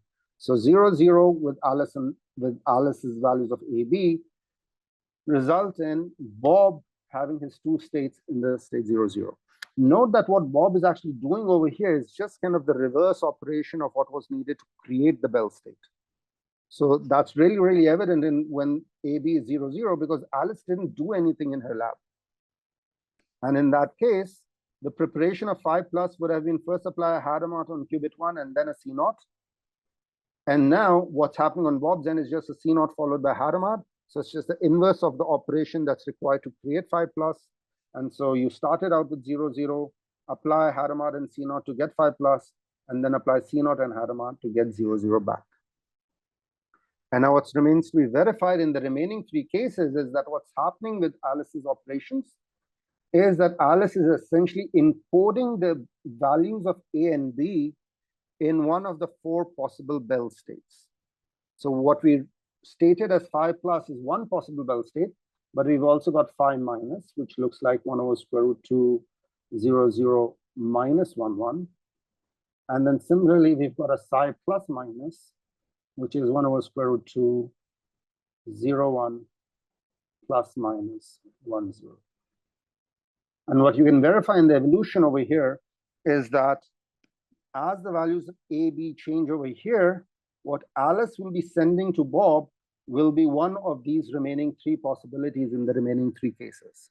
So all that Bob is really doing is just decoding the Bell state that he has received, and given which of these 4 possibilities occur, the resulting state is going to be one of these 4 possibilities. So time check. How much more can we go? So I do want to continue at least one more calculation here, and then would that be enough time, or how much time, Vedant, could we go for longer? I think if we do one more calculation to time, and then we'll close it up. Right. Thank you. So in fact, rather than 0, 1, let me do the calculation for 1, 0, perhaps, because that might be a slightly more interesting. So 1, 0, T1 already will be, because A is 1, so we will be applying control Z. 0, 0, nothing changes because Alice's qubit is already 0. But here, the qubit is 1, so when Z gets applied, you'll get a minus sign in front, so you'll get 0, 0, minus 1, 1. So I get 1 over square root 2, 0, 0, minus 1, 1 at time step T1 because of the application of control Z. B is 0, so the C naught gate doesn't get applied. So I'll keep the same state here. This state finds its way to Bob over here, and Bob now applies C naught with first qubit as control, second qubit as target. 0, 0 remains as is, 1, 1 becomes 1, 0. So I get 1 over square root 2, 0 minus 1, and then still a 0 over here. So this is the 1 state tensor 0. Sorry, not the 1 minus states. Tensor 0. Well, the minus state gets the Hadamard applied to it next. Hadamard applied on the 1 state gives you, applied on the minus state gives you 1, 0, which is exactly the value of AB that we had starting out. And you can verify exactly similar calculation in the remaining 2 cases, such that you get 0, 1 out over here, and here rather than 1, 1, we'll get a minus 1, 1 out. But the minus 1, 1 shouldn't be that annoying because, well, the amplitude in front is a minus 1. To get the probability, you square the minus 1. That's going to give you a plus 1. And so with probability 1, you see 1, 1 out in the final case as well. So this is the superdense coding protocol, which encodes 2 classical bits in a single quantum bit into quantum, so 2 shade quantum bits that are shared between Alice and Bob prior to the experiment. And then Alice transmits one of that quantum bits to Bob. So at the transmission expense of 1 quantum bit, Alice is able to transmit 2 classical bits to Bob. So in some sense, this is not that, doesn't seem that great of an achievement. And it's the inverse protocol that kind of seems relatively more interesting, which is known as the quantum teleportation protocol, which I guess we will now see in the next session. It's superdense coding because 2 classical bits were encoded in a single quantum bit. At the expense of entanglement, good question, because note, the entanglement between Alice and Bob in the state 5 plus is now gone. These two states that Bob has now are in just as classical state 0, 0, 0, 1, or 1, 0, 1, 1. That entanglement has been used up or consumed as a resource during the protocol. Right? So in that sense, that's exactly what we mean when we say entanglement is consumed or used up as a resource within the protocol. Last answer will be minus 1, 1, which implies that probability 1 will see 1, 1. Good question. Is it possible to send more than 2 classical bits? Unfortunately, no. There's something known as Holloway's theorem, which implies that super dense coding is optimal. You can't send more than 2 classical bits using 1 quantum bit. When Z is applied, because Z is applied once, right? So, and it's just applied on Alice's qubit, not on Bob's qubit. So it's only going to give you Z applied to one state gives you a single -1. Who initiates all 4 qubits? So first of all, there are not 4 qubits. There are only 2 qubits, which are in the state 5+, and then there are 2 classical bits A, B with Alice. So those 2 bits kind of are the information that Alice wanted to send to Bob. These 5+ can either be states that Alice and Bob kind of shared between themselves when they met earlier, or could be provided to them by a referee. Right? Yeah, the Z gate is just a poly Z gate. Yeah, I'll share the slides. In fact, I'll share kind of slightly updated version of the slides that have all the computation kind of worked out, plus maybe also the teleportation protocol within here, because I'm not sure whether the speaker in next session will be able to do teleportation. I'll ask them to cover it since I didn't manage to cover it. How will we apply C0 on B in last case? Note, so C0 is, so it's using B as a control bit. What's getting flipped is Alice's share of the quantum bit. So the way it will get applied here, so if you wanted to do it, so here the state will be the same. Now if I wanted to apply C0 here, I'll quickly just write out. So 1/√2, 0, 0 will now get changed, right? Because Alice is deterministically applying the control over here. B is just fixed to 1. So 0, 0 will get flipped to 1, 0, and 1, 1 will get flipped to 0, 1. And you kind of nicely see over here that, hey, this is again one of the other Bell states. And well, the only remaining one that hasn't showed up, psi plus, is the one that will show up over here. Hadamard in Ket 1, 0 example. Ket 1, 0. So this is the case where Hadamard got applied to the minus state. What's kind of something to verify is Hadamard applied to the minus state is equal to the 1 state. You can kind of work out because Hadamard applied to the 1 state gives you the minus state.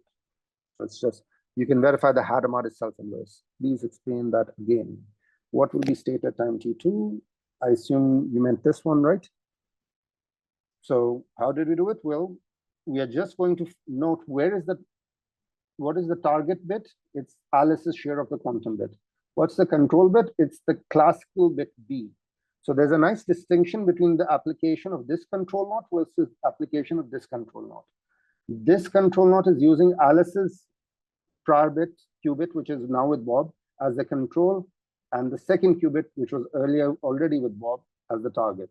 Whereas this control knot over here is using Alice's classical bit as the control, which in this particular row has been fixed to 1. So in this particular case, the knot will get applied on both the kets in the superposition. All right. So that's why you're getting a flip over here on the first qubit and a flip over here in the first qubit, because B is kind of deterministically switched on. No, we can't send more than 2 bits using superdense coding. We can't improve superdense coding. That's a consequence of something known as Holloway's bound or Holloway's theorem. You can look it up. How is it better than classical information? Yeah, for sure. There's a valid critique. How is it better than classical transformation? Because I need to actually transmit quantum information over a quantum channel, which is in some sense a much more sensitive resource requirement and a expensive requirement.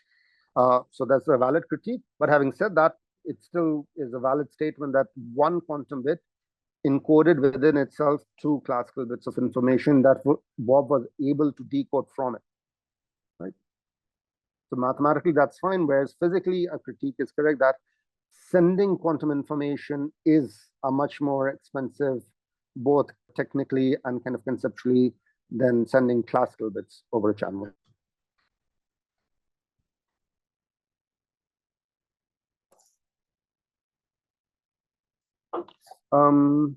Yeah, like it's a factor of 2 improvement, right? So it's not necessarily given that we can't send quantum information at scale for sure, this is not something that you want to do right away.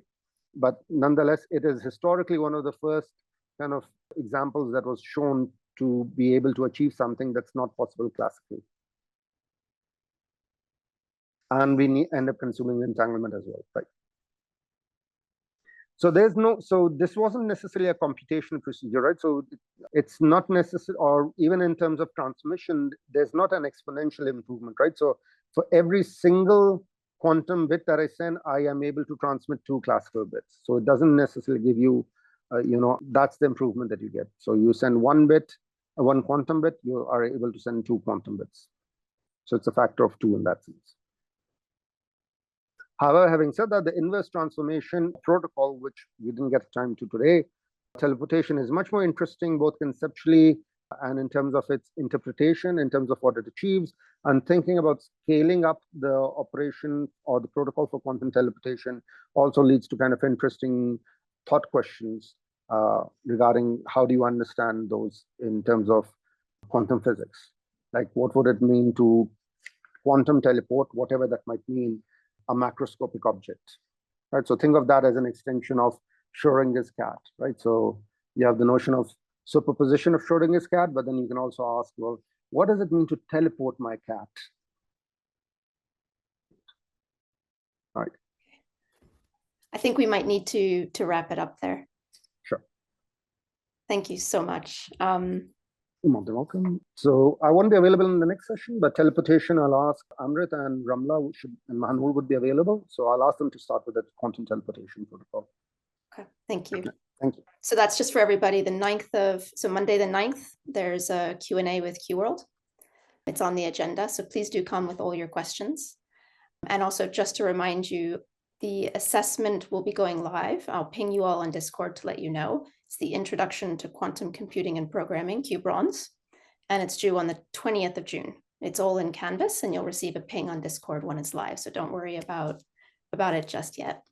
Thank you so much, Jibran. That was awesome. I'm going to hand over to you, Vardhan, if there's anything else. I think that's all. Thanks, everyone. Have a great next few days. It's the break we particularly had planned, so you have time to revise all the quantum fundamentals which we have taught you just read. Especially just people who are just beginning, I would strongly recommend going through Jibran's lecture. We'll be putting the recording on YouTube. Discuss any and all questions you have already on Discord. And if you still have difficulties, come prepared with all your questions on Monday. So Monday, we'll be having that Q&A session, which Kay just mentioned, with the entire QWorld team. So any questions on the programming side, on the math, on quantum physics, anything, right? Just come prepared with that on Monday. And also, we have a very exciting keynote planned for all of you on Monday. So that is regardless of your quantum experience. We have a very important person from IBM coming in to share his views on why quantum algorithms are important, why their scores is important, what differential equations mean as an application to quantum computing. So that would be a very interesting session for all of you to attend.